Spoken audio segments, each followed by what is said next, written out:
is Business Swansea Power Hour, a social value guide for small businesses. So without any further ado, I'd like to introduce you to Abigail Davis, Social Value Lead at Atkins Realis. Abigail is at the cutting edge between development and community and works to reflect the needs of both, particularly specialising in Welsh communities. So Abigail, welcome. Thank you for joining us, and I'm over to you. The floor is yours. Brilliant. Hi, everyone. I'm just going to try and share my PowerPoint, so bear with me as I'm not great with tech. Let's have a look. See if this works. If you could just let me know when you can see my screen, that would be amazing. Lots of thumbs up. Brilliant. So yeah, I'm Abby. I work for Atkins Realis. We're an engineering consultancy, but we do a lot more than that. We do kind of project management, quantity surveying, health and safety. We've got architects, designers, a whole host of kind of anything to do with the built environment. We probably have someone who kind of works on it or does it. We've got offices in Swansea as well as in Cardiff. And we're also a global kind of corporate, so we also have offices all over the world as well. So my presentation will be about 35 minutes, depending how kind of quickly I talk. And then, yeah, if you could please hold questions until the end, that would be absolutely brilliant. So I'm going to give you a real whistle-stop tour into kind of social change, let you know what social value is, and then having a look at kind of identifying what you're already doing, how to shout about the good work that you're doing as well, and then, yeah, kind of how to make it core to your business. As small businesses, you are already inherently delivering social value, but yeah, let's get into it. So we're going to start off looking at what is social change and where does social value come into this. So just setting the scene for kind of the business landscape in which we're operating to, I guess, give you a bit of an idea of where the spark began that kind of started the social value movement as we know today. So when you're doing your weekly shop, to put it into context, you might have noticed a change in packaging. Labels now might show you the CO2 of the product, how ethical their supply chains are, or kind of showcase certifications like B Corp or Fair Trade. So space that was once used for marketing is now used to showcase the kind of, I guess, the good return that the products and businesses are kind of putting into the world. So in some instances, this is probably being driven by the ethics of the company wanting to do better. In most cases, especially with larger brands, businesses are actually being forced to move beyond solely profit-driven motives because we as consumers are calling for this change. We're judging brands for more than just kind of how, cost effective they are, but we're looking at their impact on people and planet, and we're looking for that kind of wider positive impact with our spending. And this is a term which is actually called boycotting. So people intentionally purchase products from companies that align with our values. And as conscious consumers, we're calling for those planet-friendly choices and calling businesses to action to implement these changes. In some cases as well, we might boycott brands, another way that we can influence corporate behaviour. So if we don't want to be part of a company that we know has some shady ethics, we might actually choose a competitor of theirs because, this is maybe broken in the media or something like that. And in fact, in a recent survey, 73% of Gen Z shoppers said that they would switch brands if it didn't meet their ethical considerations. And obviously, I want to note here, I am speaking from a place of privilege, being able to kind of choose those different products when I'm doing my shop. But taking it back to the bigger picture, brands are responding to these consumer-led calls to action and implementing these changes. And if they don't, they are going to be left behind because, we'll choose other products. So even this weekend, I was in Tesco and I noticed that a multi-pack of Walkers was in a cardboard box instead of the kind of the plastic bag, which I'm used to. And then I did a bit of research, and this would actually eliminate 250 tonnes of plastic a year, which is amazing for the planet, but it's also strengthened Walker's sustainable brand image. And it's also made it easier for us as consumers to make these swaps. I don't know where this change has come from, but I assume it's probably pressure on the environmental movement and, us as consumers calling for kind of ease of access to these changes. So you're probably thinking, why are you banging on about kind of plastic bags and stuff like that? So this is because it's proof of a systems change which is happening. So through consumers casting judgment and questioning businesses' place in rising inequalities, environmental degradation, cost of living crisis, in a way that, to be honest, hasn't really seen before, we're causing a sea change to happen. And this means that we as consumers are contributing to the purpose of what doing business is. And this isn't just happening with the products that we're buying on shelves, it's also happening at a much larger scale, with governments now calling for businesses such as Atkins-Realis to show proof that we're going to deliver more than just what the contract is specifying us to do when choosing who's going to kind of deliver the work at procurement stage. So as consumers, we might be looking for products like Tony's Chocolate Lonely over Cadbury because we know they've got low emissions, they've got verified impact reports, and they've got transparent supply chains. Governments are now doing the same when procuring new infrastructure, new products, new supply chain members and new services. And this is something that we call social value. And this is kind of where social value comes into the conversation. So clients are now asking to see how we're going to go beyond that contract specification. And this is being judged in the way that we win work as well, similarly to a way that kind of companies win our money essentially when we're buying products. So that's just kind of setting the scene, contextualizing social value a little bit. So now we know roughly what it is using the context of groceries. Let's have a look at social value on its own. So it was officially deemed a term during the inauguration of the Social Value Act in 2012, but it has been around for a lot longer than this. In the 1960s, we saw kind of social and environmental movements. In the 1990s, social enterprises emerged as a concept. And in the early 2000s, corporate social responsibility was a term that was widely adopted. And more recently, you might have had things like environmental social governance strategies being put in place to affect positive change as well. And from all these kind of various movements, social value has emerged, calling for a lasting change to be created alongside those profit-driven motives. So putting the political history aside, the essence of social value is that it's essentially a mechanism that's used to leverage additional benefits for the communities that we live and work in. And it's about connecting with communities and using our privilege and resources to dismantle barriers which people and communities face, and amplifying the voices of those who are able to support in delivering impactful change. It's also a mechanism to hold businesses to account, to make sure that they actually deliver what they say they're going to deliver as well. So whilst it is called social value, what we can see in the Venn diagram here is that it takes a holistic view of impact. So it looks at environmental impacts, economic impacts, and social impacts, and kind of where they intersect is where that social value piece is created. Also want to note there's actually no university agreed definition of social value. In fact, in Wales, it comes under many different names. You have community benefits, you might have heard of community wellbeing benefits as well. But the key takeaway from this is that it's about creating that additional benefit beyond the contract for the community. So if the project is to create a sports centre in the community, you can't claim that your social value is creating a public space for a healthier Wales, because that's a job that you're being paid to do. You're being paid to build that building. So you'd need to go beyond this, looking at factors such as providing local jobs, employing local people. Additional things you could look at delivering are volunteering at a local breakfast club in the community, donations to a local charity, especially if there's maybe furniture that's secondhand. You know, could you redistribute that into the community groups, or kind of delivering work pro bono, sharing your expertise with small businesses in the area? So what are you doing to go above and beyond to generate the positive impact? That is the kind of the social value. And aside here, like I said, often small businesses are inherently delivering social value. You also have those incredible community links and the added value piece when you're delivering, just because, you know, you have good morals, but we'll do some more on that later.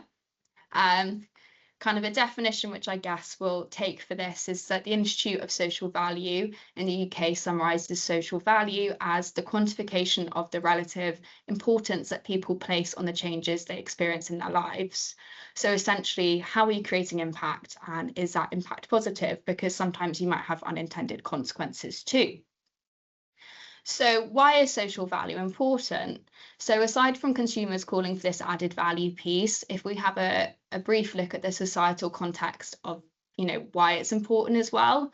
It is no surprise we live in a society of haves and have-nots, and people are often disproportionately impacted by factors which are out of their control. In fact, the Office for National Statistics found that in England between 2017 and 19, there was an 11.3-year age gap in male life expectancy simply based on where you're born. Akin to this, the Trust for London compared healthy life expectancy and found that expectancy for women ranges from 57.8 years in Tower Hamlets to 70 years in Wandsworth, even though they are only 56 minutes away from each other on the tube. So you're probably thinking, where does social value come into this? So social value provides an opportunity to redesign our public services to not only drive better outcomes and efficiencies, but also consider how the delivery of the services help drive better health and social wellbeing to reduce demand for more expensive acute services in the future. As public bodies are becoming increasingly financially self-reliant due to things such as austerity cuts and limited funding opportunities, they're looking at how to make their resources go further while maintaining the quality and breadth of services too. So public sectors, including health boards and councils, are encouraged to use procurement to achieve wider financial and non-financial outcomes, including improving wellbeing of individuals, communities, and the environment by making social value a decision-making criteria when awarding contracts. Private sector are also starting to adopt this due to pressures from consumers, as well as benefits such as optics and wanting to serve the communities better, which their staff both work and live in too. So social value offers small businesses a powerful way to stand out and thrive. Shouting about the good you're doing and going above and beyond is also great for optics. As we touched on earlier, consumers often want more than just a product or service, and by embedding social value in your operations, such as through supporting local communities, creating inclusive communities, or reducing environmental impact, you not only contribute to positive change, but also strengthen your business reputation. This can lead to increased consumer loyalty, better relationships with suppliers, and improved chances of winning contracts, as many clients now prioritise social impact in their procurement decisions. Beyond commercial benefits, social value fosters employee engagement and pride, and it also helps attract and retain talent. I know for me, I definitely wouldn't work for a company that had kind of shady ethics or didn't treat their staff well. And, having benefits such as a volunteering day is really, really important to me. So in short, it's not just good for society, it's good for business as well. So what are you doing already? So I've organised it by themes, just to kind of help identify and prioritise changes. But there's a whole host of other themes such as kind of health and well-being. We've got education and skills, employment and economic development, environmental sustainability, community engagement and social inclusion, culture and heritage, especially kind of Wales. We've got the Welsh language, and we've also got the Wellbeing Future Generations Act as well, and that has kind of 7 themes within it too. So these themes provide a framework to kind of identify where you're already creating that impact and contributing to kind of social value. And by aligning efforts with themes, you might be able to kind of focus resources and actions to create kind of your own strategy as well. And then going on to the next slide, we've also got some more kind of specific activities, which we kind of generally commit to when we're delivering social value. But again, these might be things that you're already doing. I've delivered this talk in Surrey, actually, and so many of the small businesses in the room were kind of taking work experience students on, being mentors in local schools, delivering talks, and they didn't even realise that this is something that they could shout about. It was just something that they were doing as business as usual. But this is something that you can almost, I guess, take note of, and then showcase the great work that you're doing as well. Even things like donations, offering employment taster days, even buying locally with kind of smaller suppliers, stuff like that, when you're kind of looking at getting your resources, or even if you do some kind of volunteering in the community or kind of any sort of pro bono support, that again is, really, really strong examples of kind of social value there as well. So who benefits from social value? So if we start with the individual, this covers the benefit to the person or people who are directly affected by the activity. So say we're running an employment programme, the individual beneficiaries from the employment programme who might be the people employed directly as a result of the scheme. And then if we zoom out again, we've got the community. So benefits to individuals entail often wider positive effects. So employing a local individual means a fall in unemployment within the local community that might lead to a reduction in the level of observed antisocial behaviour in the local area. And then zooming out even further to society, maybe take this as like the UK as a whole, for example, a reduction in unemployment leads to fiscal savings for the government, allowing it to use available resources for other purposes, serving society that can stimulate long-term growth and increase well-being for targeted groups.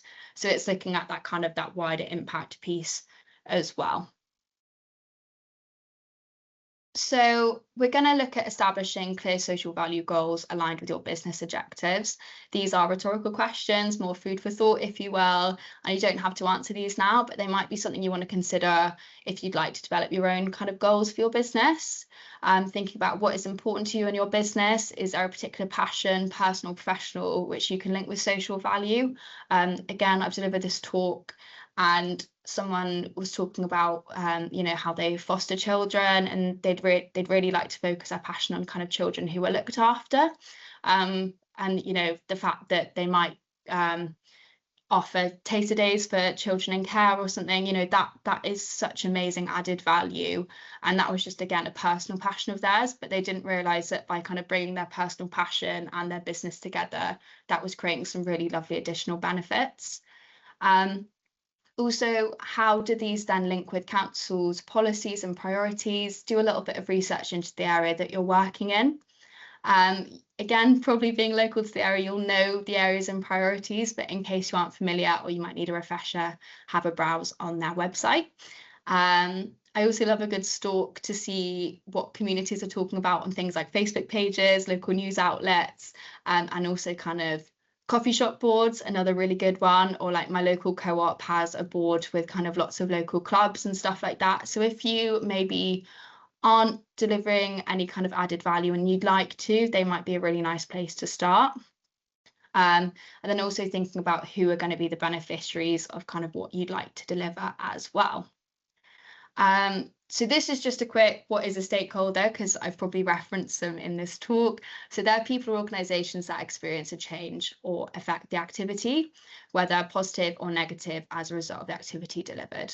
So like I mentioned earlier, when you deliver an activity, it's really important to think about kind of the outcomes and the impact that you're creating. So, you know, you might go into a school and deliver a workshop, but, you know, what impact did that have on the students, on the teacher? You know, what did you convey? And also it's important to reflect, I guess, because you might have an unintended negative impact as well. And that's just really important. And that's something that we do a lot of kind of, and I do a lot of in my job role, just to make sure, you know, we're continually improving and we're continually having that positive impact in communities, that reflection piece. So also looking at who you want to engage with, whether it's residents, local businesses, local authorities, local charities, communities, social enterprise groups. If you want to focus on an education piece, you know, who would you like to deliver your kind of social value activities with? And also, how would you like to do it? So once you've kind of thought about all of this, and maybe you've done like a mind map or something, can you then collate it into a statement? You know, bring that values, what you've done and what you'd like to do into a statement. And that might be really nice just to kind of, I guess, keep you on track with it. There's also, you know, if you're doing a lot, keep it up. If you want to do more, like I said, reach out to kind of local stakeholders, charities, community groups.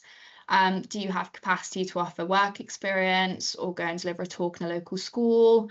A lot of young people aspire to be entrepreneurs. Could you give up an hour a week to be a role model or a mentor? At the end of the slide presentation, I've got a slide on some local organisations, and one of them is called 1 Million Mentors. So you could even volunteer to go and be a mentor at a local school. And yeah, make sure you keep notes of kind of what you do, when you do it, and who you do it with. if you're looking to expand and to kind of bid to get onto a bigger suppliers framework, having these kind of examples and case studies, I guess, of the work that you're delivering is going to be really, really valuable to make you stand out. And it's great just to have a bank of case studies, and also promote what you're doing, put it on LinkedIn, put it on various platforms on your website, on that above and beyond piece. People love to engage with this kind of thing to kind of spark topics of conversation. And I think on the next slide, so when I delivered my talk in Surrey, we've got Anita, who runs her own cake business. They were running kind of free hubs for community groups. They were using their cafe as a warm space for the community. They were offering pay it forward schemes, and they didn't realise that, this was above and beyond just running a kind of small business. She was offering this space to the community for free. So she kind of put a lovely LinkedIn post together, helped her raise her profile, and then later on she was nominated for a sustainability award with her local council through this kind of promotion piece. So again, this above and beyond might benefit you when applying for awards in the local community, and also maybe to engage kind of customers and consumers. Again, when I'm looking for kind of a cafe or something, I generally try and look for a social enterprise run cafe or a charity run cafe, or when I'm buying with brands or kind of stuff like that, I look for a brand or a company that's kind of got that wider positive impact again. But I'm not going to know that as a consumer unless you shout about it. So please do big yourselves up when talking about the kind of the great work that you do. We're coming to the end of my presentation. I've absolutely whizzed through it.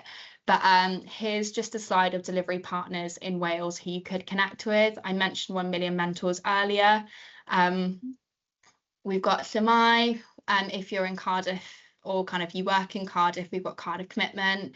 In Swansea, we have My Choice Swansea.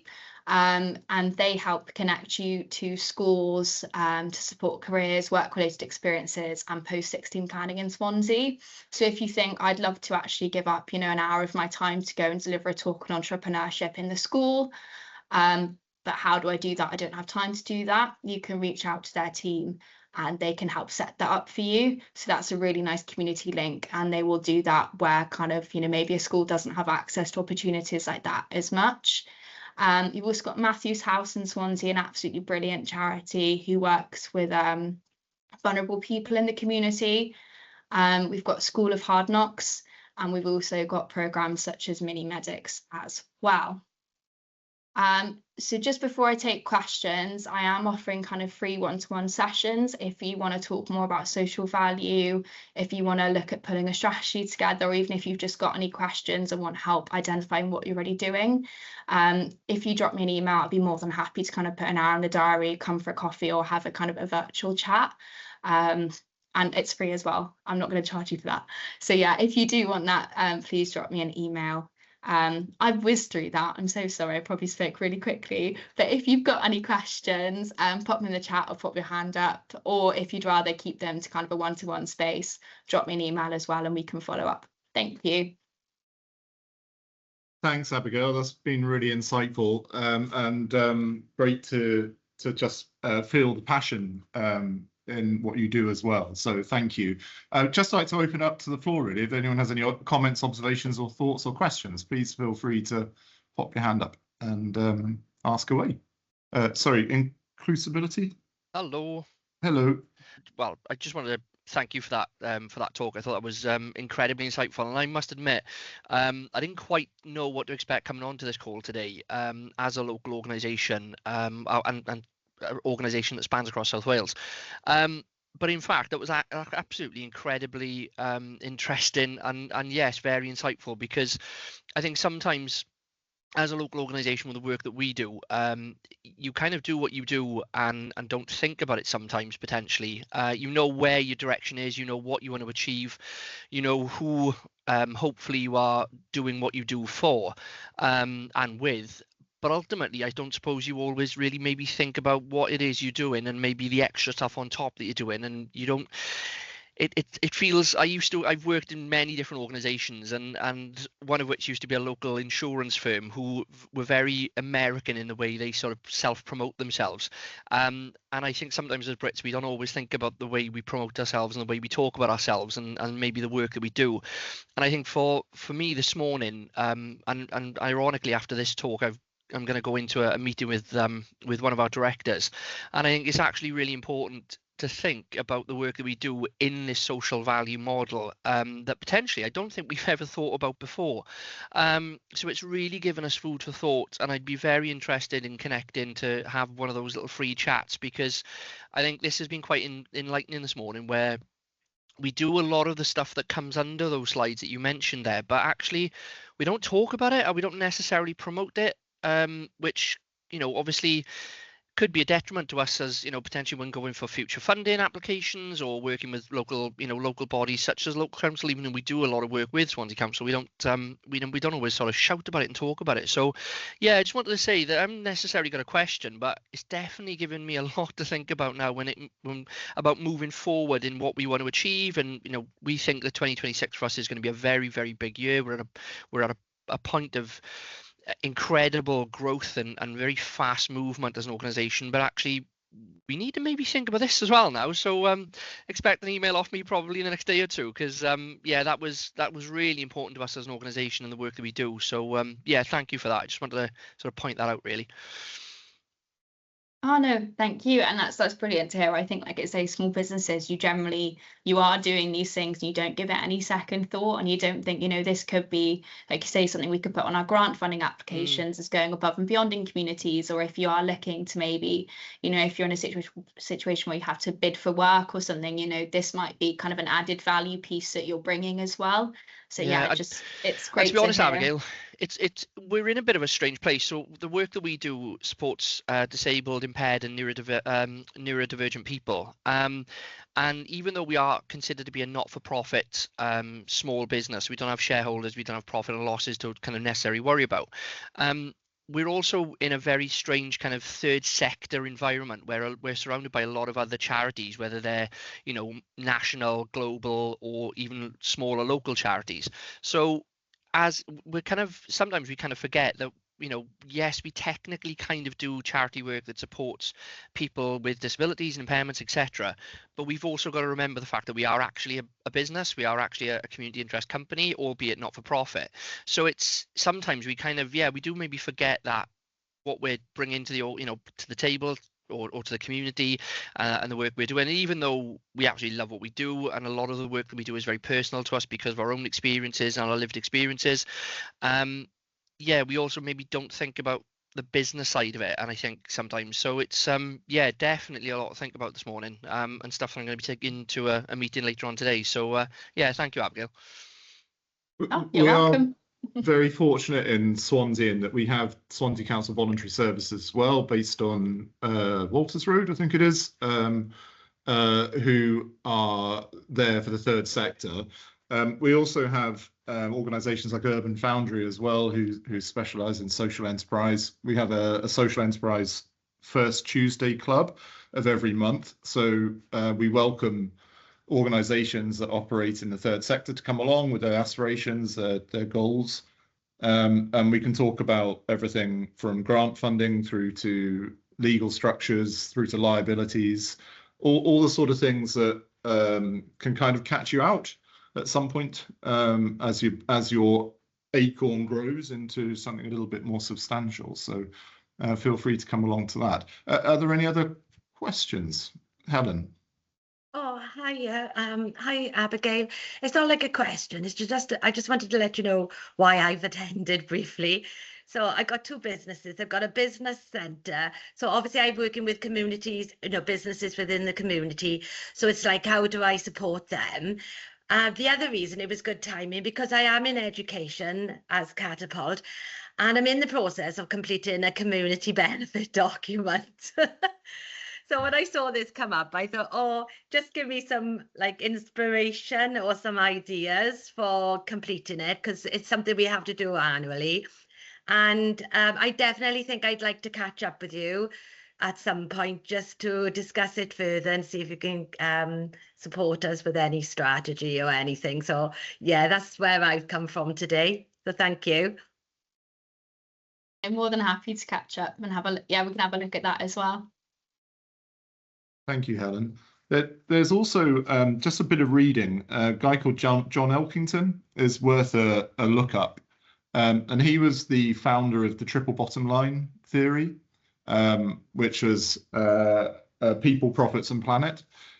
So go back to that environmental, social, and economic diagram that Abigail shared with us, and the confluence of that in the middle is all about sustainability. But he's brilliant. He was also talking about, and more recently brought out a book about green swans, which is all about the environmental aspect. And he also talks about black swans as well, which are things which can impact society in a very detrimental way. And we've had lots of black swans over the last few years. We'll go back to 2007 and the banking crisis being probably the main one that we all remember. But yeah, that's always a really good starting point, just to have a good read of that, John Elkington. So yeah, any further questions? I have put a comment in here in the chat about the local development, or local economic development plan. Abigail, you talked about working alongside local authorities in terms of aligning business with local authority goals. And so we're very fortunate here in Swansea in that we have this 15-year local development plan, and that sets out how we want to operate as a local authority and serve our citizens for that period of time. We are part of the South Wales Corporate Joint Committee as well, so it's a bit of joining up work that gets undertaken with Neath Talbot, Pembrokeshire and Carmarthenshire local authorities, and obviously that's also part of the Swansea-based City Deal network as well.